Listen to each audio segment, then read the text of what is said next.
Hi, team. Thanks for joining us after lunch. My name is Dan Gibson.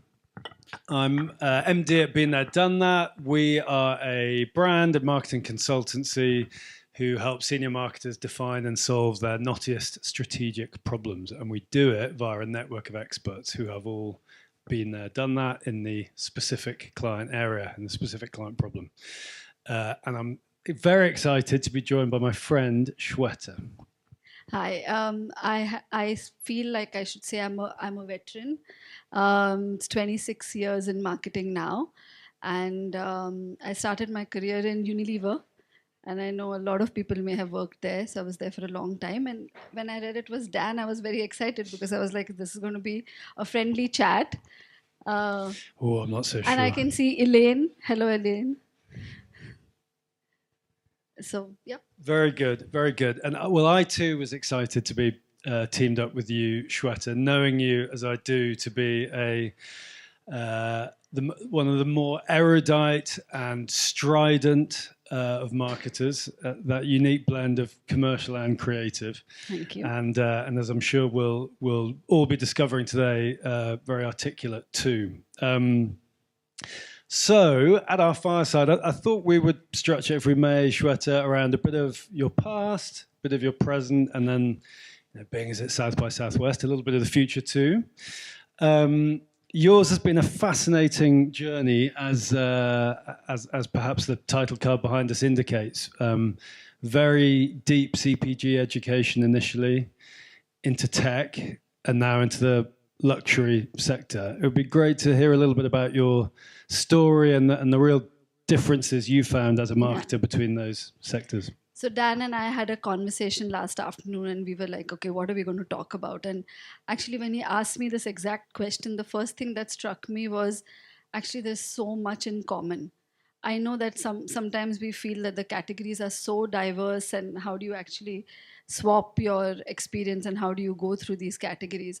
But I came up with a common theme actually. So I started my career in marketing, doing a brand called Lifebuoy. I don't know if everyone has heard of the brand, but it's a soap, and it's a hand washing soap. And I can tell you, I'm so ancient that I launched the first Lifebuoy hand wash in India in 2003.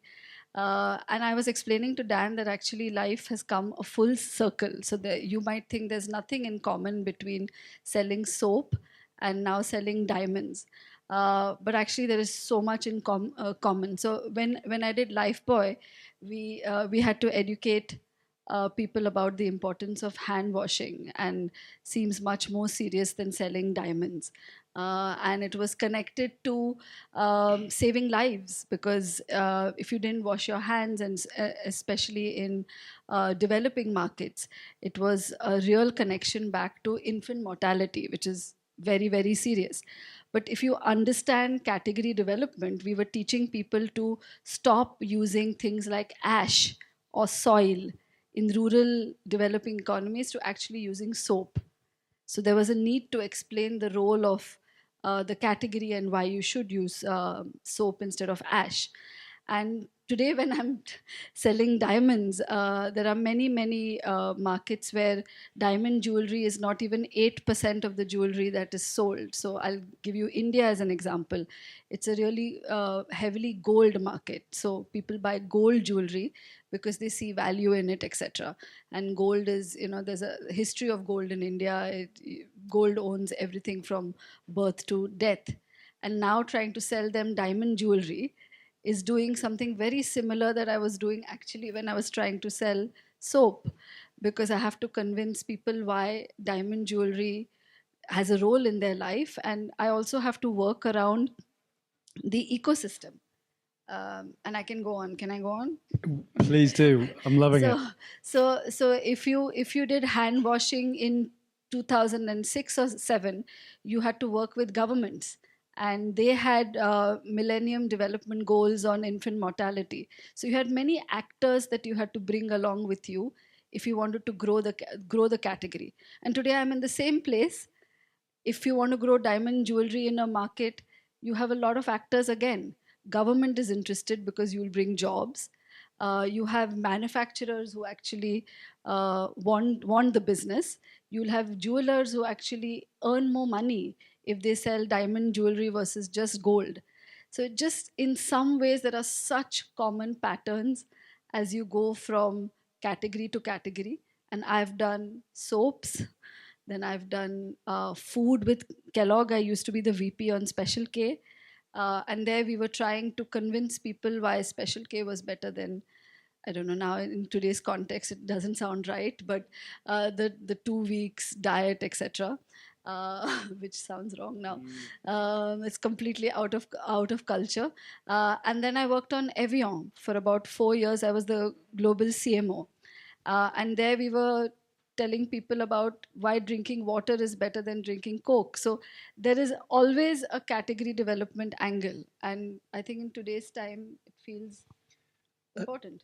Yeah, I find it super interesting. When you were telling me about that yesterday, this category reframe piece. I mean, it's counterintuitive, right? That there could be a lesson from soap that applies to diamonds, but so many of the conversations we're having with senior marketers are about exactly this category reframe. How do I redefine my category in such a way as I can unlock growth, unlock more occasions, and kind of slip neatly sideways into different kinds of segments, opening up volume for myself. Yeah, we were talking about occasions, and I made the comment on gold owning occasions from birth to death. I had a film to show, but I don't know. Let's do it. It's a really nice example. I have no idea. Sydney's got it queued up. Oh. So I think, did you want to introduce it at all? Let me try and introduce it. So again, in the spirit of growing category and in the spirit of growing diamond jewelry, as I said, gold in India is almost religious. They own everything from birth to death. In this instance, we picked an occasion which is not owned by gold, and we're trying to introduce that into culture. Usually in India, when you're born, in the very first 3 months, you have your first piercing, so you have no choice. And I think by the time you come to the age of 16, you feel more independent, and it's kind of your own agency then. So we just felt like the second piercing occasion can be owned by diamonds. So looking for that occasion, a bit, as Dan was saying, how do you reframe the category? Because whenever I talk to anybody, so mine is a global role, and I'm currently more focused on India because China is a bit shaky with the luxury at this point. But in India, whenever you talk about India, they'll say, "Oh my God, you've got to own the Indian wedding," because it feels like the most obvious thing to do. But if you know India a bit more, the way jewelry is worn is almost to cover square footage. Like, how much bigger can it be? And usually we wear a sari, right? So the sari goes at an angle, so the jewelry has to come below that. You can't wear something just at the neck, because it just won't work for the outfit. And when you think about it from that point of view, then diamonds are impossible, because the price of that will be insane. And which is why you try to own occasions that are around the wedding. So it could be a cocktail party, or it could be a bridesmaid. We actually don't do hen parties in India, but you won't imagine someone wearing diamonds at a hen party. But it could be another occasion. So back to Dan, in terms of how do you reframe the category to find a role. So similar to soap. That's super interesting. So you've just articulated actually that soap and diamonds, the marketing challenges are often pretty similar. What have you noticed that's been most different about your roles?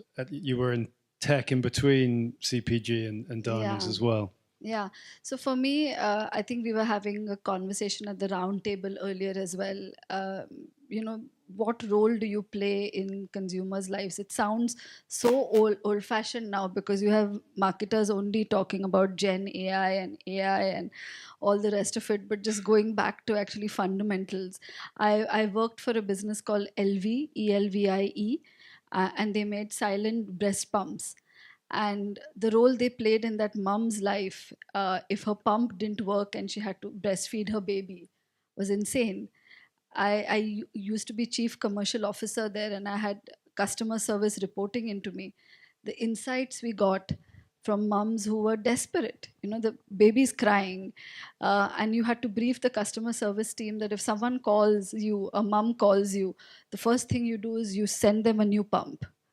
Then you sort out what went wrong, which part wasn't working, because you collect all that data and return rates and everything else, and that just doesn't matter.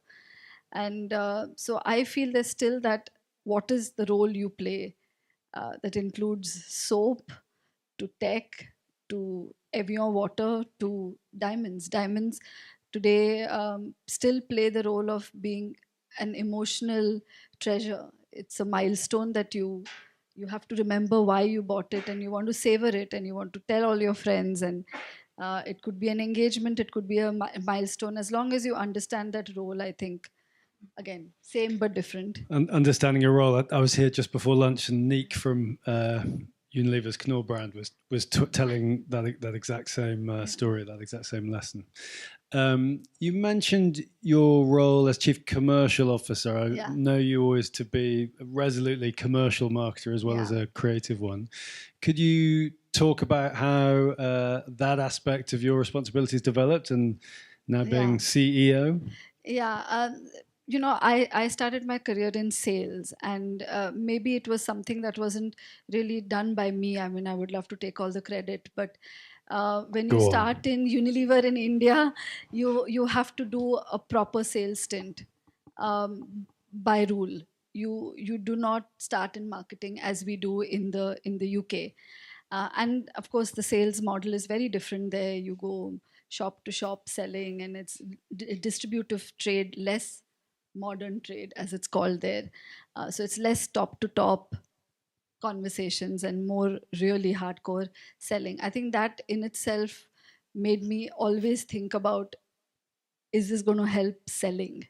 And don't get me wrong, I did Dove for 7 years, and I did Dove hair, and I did Dove master brand. So I've done the can gig, won a few myself. Purpose is great. I've done all of that, but there's always been a part of me that's like, what's the business case for this? And then having swapped between sort of scale up companies and large companies, the equation became even more obvious, because you can't afford some of this. And as a sidebar, I was looking at the titanium list at Cannes, and I was like, come on, where are the small guys? It's like agencies and media agencies and people who spend in media.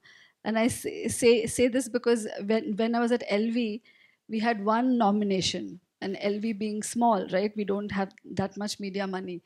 We used to sell pelvic floor trainers. I don't know if Dan, you can. Not so familiar, no. Exactly. Exactly. And we actually had a hoarding in Shoreditch, just around the corner, where we had a female weightlifter. And every time she lifted the weights, it was a mechanical hoarding, it would leak. So it would show the real need, right? And we were on the list for a nomination, but we didn't even make it. And I was looking at the titanium list, and I'm like, come on, guys, find one small company. It'll just be nice. Yeah. Sorry, it's a sidebar. But I've done both. I've done small and big. Yeah. So I feel for the small guy. Yeah. We're all rooting for the small guy, right?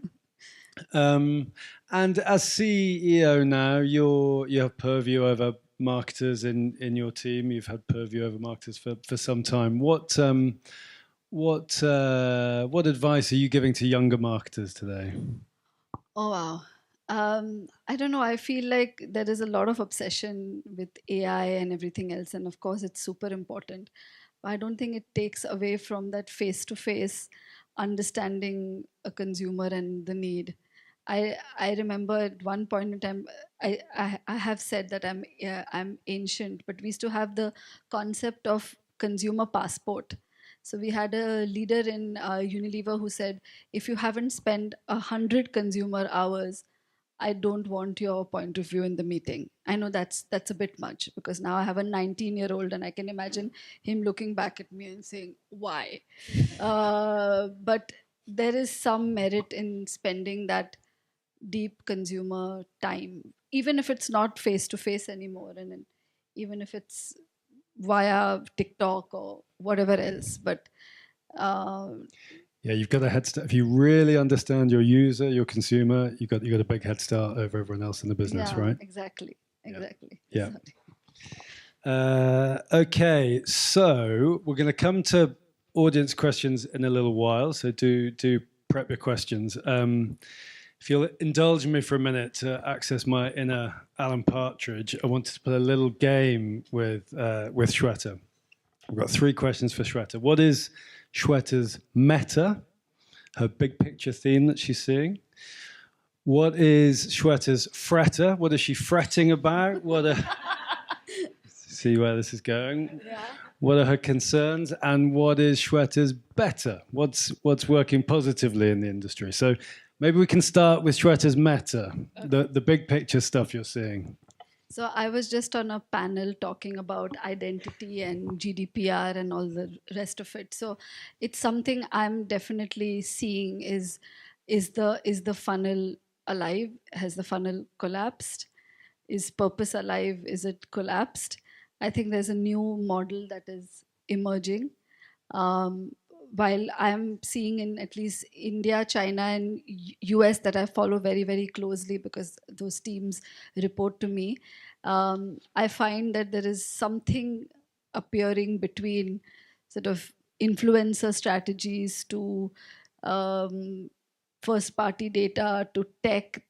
There's a new model. I'm sure you guys saw Fernando Fernandez talked about influencer strategy, or influencer being the next strategy. I don't know what he said exactly, but there is a new model emerging, I feel.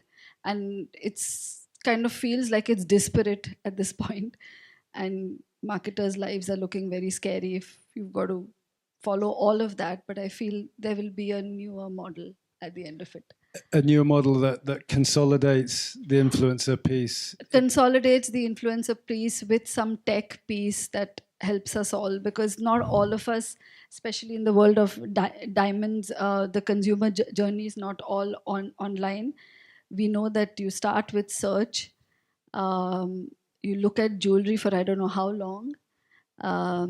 I was talking to a retailer just this morning, and they gave me a stat on basically engagements are down, and we are very dependent on bridal.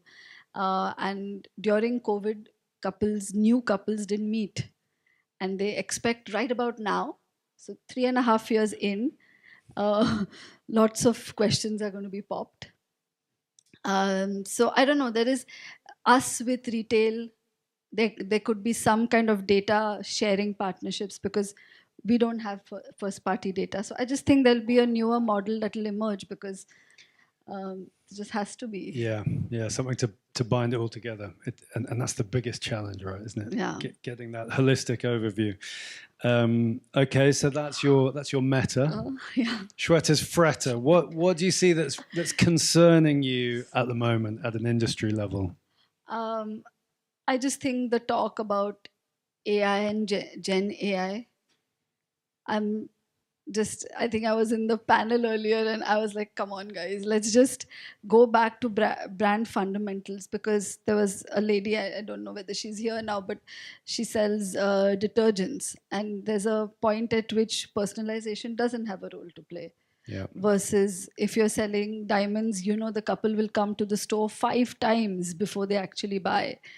And they will personalize the ring to its core, but we at the back end know that there are only 16 patterns, but she will feel like she chose her ring. So there is I just feel like there's lots of conversation but not enough action.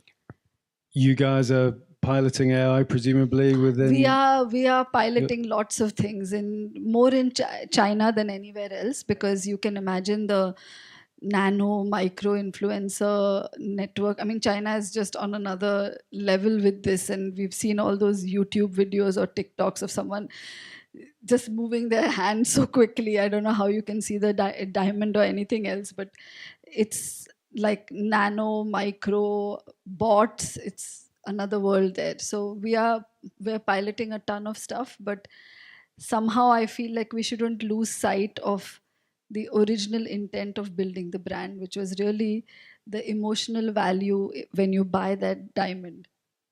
I still think trumps as many AI and Gen AI things. Yeah, yeah, yeah. There's a lot of talk, but we need to get on and pilot these things and bake them Yeah, in. and I heard now there are AI. I mean, there are AI agents, and the AI agents will talk to each other. I just, at some point in time, I'm like, stop following me, please. I don't want you to know me. This, I don't know.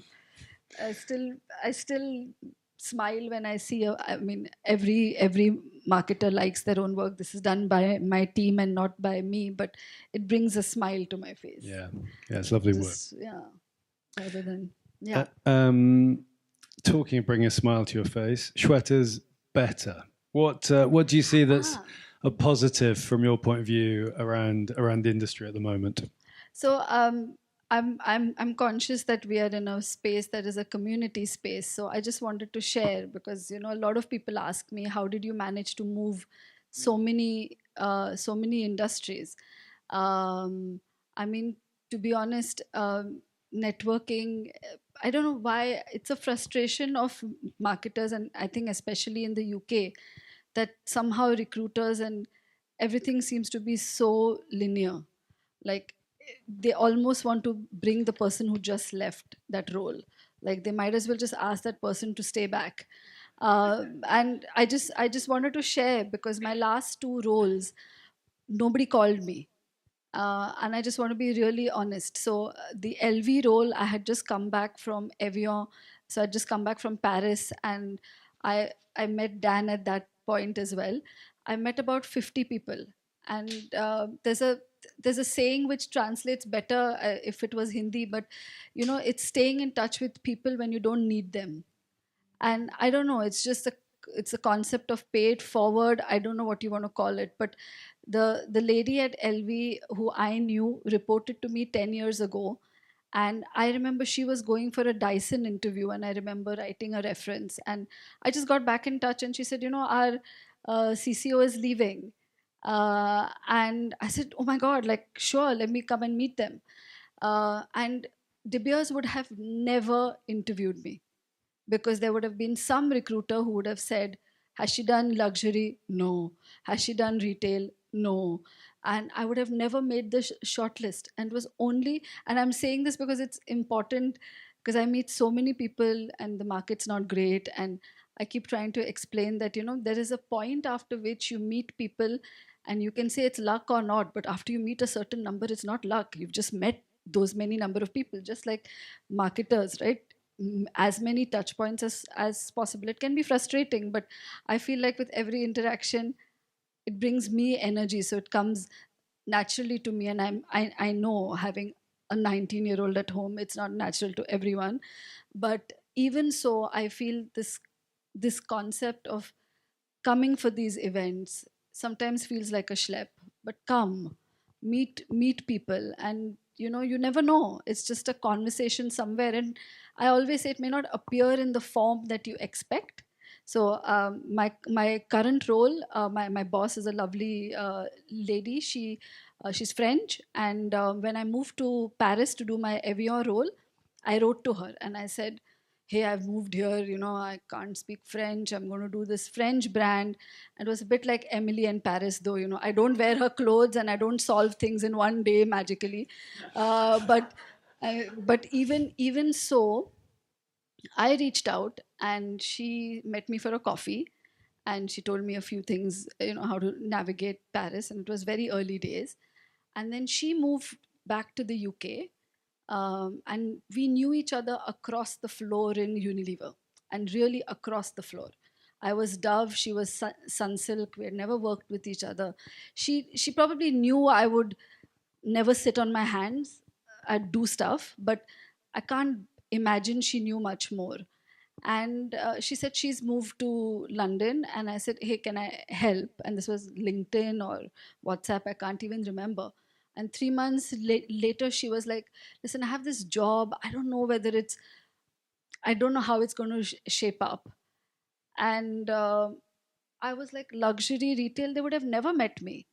So I don't know if that helps, Dan, but I really feel like that's why we're here. And, Yeah. maybe the room should be more full and everyone should attend the evening thing. But these things do help. And yeah.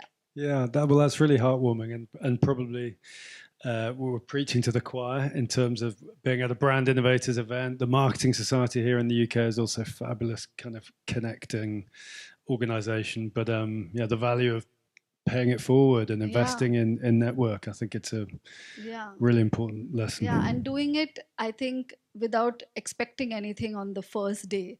So just investing in it over time and nurturing the network, because Unilever especially, I mean, I think just that network is so huge. Yeah. I heard it described recently as increasing your luck surface area. Like Exactly. the more of these things we come to, the more help we give out to other people, we're increasing our own personal luck surface area. And I thought that was a lovely way of thinking about it. Very nice. We would love some questions from the floor. I don't know how we're doing time wise, but all good.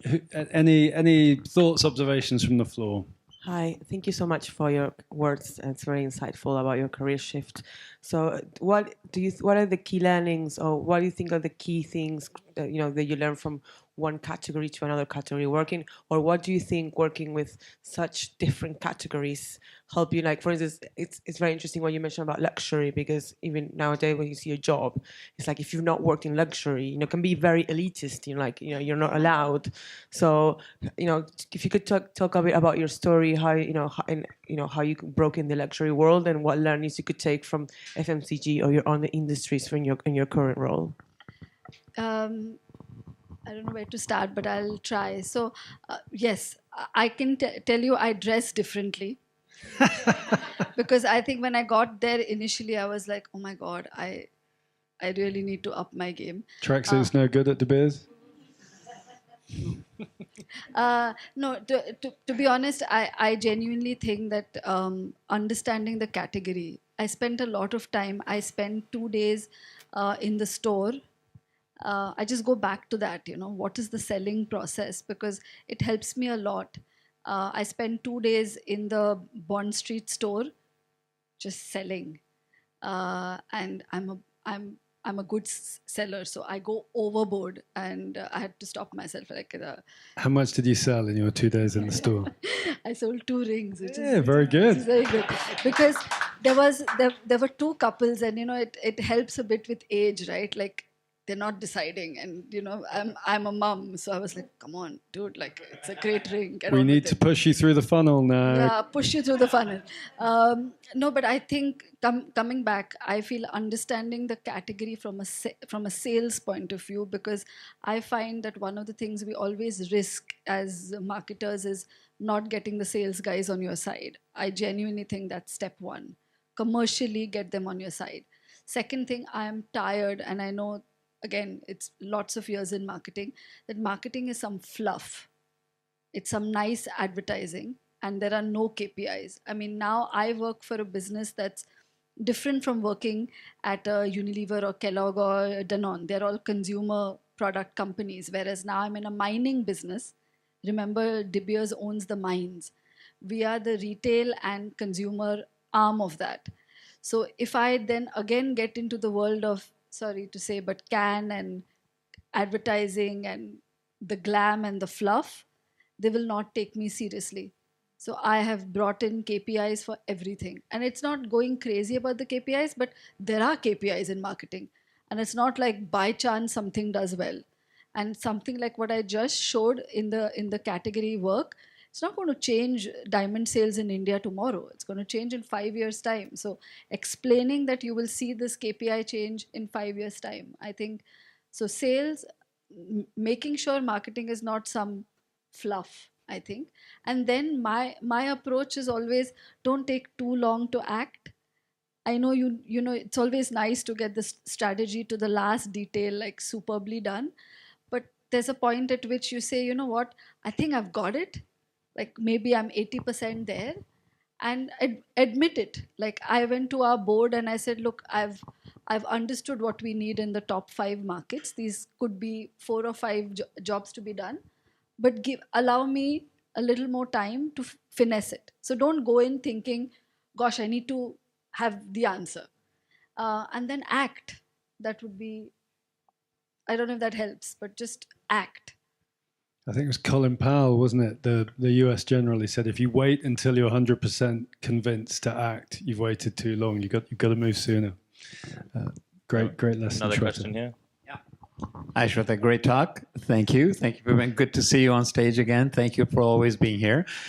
Question I have is, you've had a remarkable career. You've been in so many different industries. You've done a variety of different roles. You've done global roles. You've done local roles.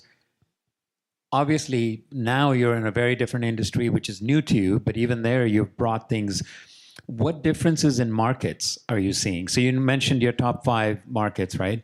It's very different because in some markets, it's a status symbol. In some markets, it's a must-have. In some other markets, I'd rather spend this money on my honeymoon. So there's very different thinking around those. So what kind of market differences have you seen? I think in most categories you find cultural differences, but I think jewelry is cultural, and I think it helps that I'm from India, so I really appreciate that, because in India, so in the US you would buy diamonds 2.5 times in your life. That's it. In India we buy once a year. The size is different. We don't buy a big size, but it's very cultural. In India, even the lowest SEC will be wearing some jewelry. It may not be diamond at all, but jewelry is a part of culture. I think just understanding that, and since I've been in so many categories, I can tell you very quickly how to cluster markets. It's just the patterns just appear, right? And jewelry and food, I think, are the 2 categories I would say. I don't know how large companies operate in food. Even Unilever, it's very difficult because they're so entrenched in culture. So to answer your question, US, UK, so the Anglo countries are pretty similar with jewelry. It's less is more. They buy big diamonds, but not often, and they like to buy brands. China is somewhere in the middle, a lot of local players, a lot of local heritage, local culture, and India is also the same. So brands like Cartier, Tiffany are very small in India, whereas China has a hybrid because they follow the Western culture quite a lot. So you'll see a very big markets, all struggling at this point in China, but very different. And I think, again, it's the classic thing when you join a company, and I guess at my seniority now I can call it. So I just called it in my strategy that it'll not be one size fits all.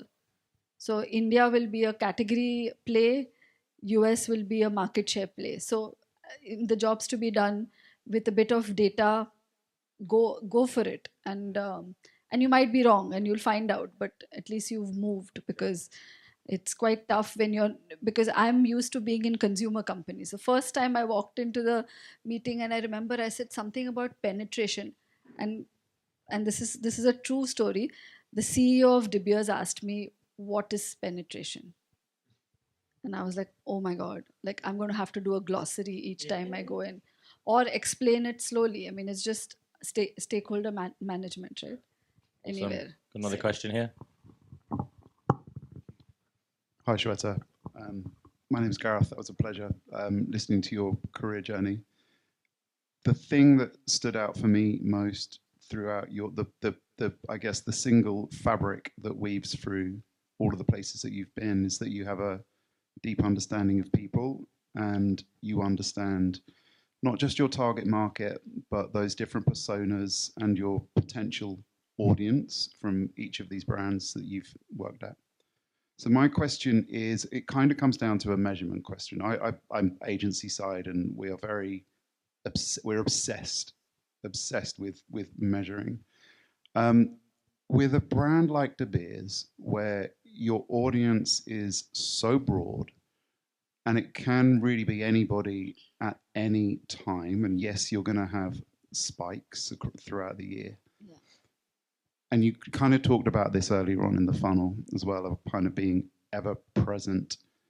What does the return look like? Because I understand this need to kind of always be there, and being there meaningfully, and we saw that in your video, which is really great, and kind of showing up as this option at the right time for these many different occasions. But how do you kind of balance that with growth ultimately? Yeah. I'll try and answer it, because this was a big part of the strategy. So to start with, De Beers is in a very different position than you might imagine. The diamond you buy at Tiffany also comes from De Beers, and then we have our own jewelry. So it's kind of a B2B plus B2C play. And what we do is, and I didn't come up with all of this, so I won't take full credit for it. It's called a diamond acquisition study, where we tend to give people, say, $10,000, and we say, how would you spend this money? We don't actually give the money. We say, if you had 10K, how would you spend it? And we've been measuring that for a long time, and we've seen that as we stopped doing the Diamond is Forever advertising, which we didn't do for the last almost 15 years, we've seen that the status of diamonds has dropped. You would rather go on a holiday, you might buy a bag, you might buy something from tech, I don't know. It just keeps dropping, and with generations, it changes. So Gen Z will buy something else, millennials will buy something else, etc. So it's something that we've tracked for a long time. So work like this, or the work that we do, we try to follow that and see how we're doing versus previous years. So we know exactly where it stacks up. So, and it could be beyond the work that we do. So to give you an example, in the last 5 years in China, you may have seen that Western weddings became a trend. So they would almost fly to Paris, and there's an engagement shot outside the Eiffel Tower, which became a trend in China. Just that, which is not something we did, suddenly you could see diamonds were trending. Equally in India, there was a massive wedding last year. It was, their family is called Ambani. This Ambani wedding single-handedly moved status for diamonds higher. So we follow that quite a lot, and we also are in the lovely position where we have lab-grown diamonds in the market. So we follow quite a bit the positive sentiment, negative sentiment, lab-grown versus natural. So, but everything has a KPI, and it may not shift as quickly as the mining part of the business thinks. So it was important to say that don't expect I show this and the next minute you see diamond sales going up. Massive. Yeah. No, but the divorce ring also came into play, by the way. There was a divorce ring. Yeah. Yeah.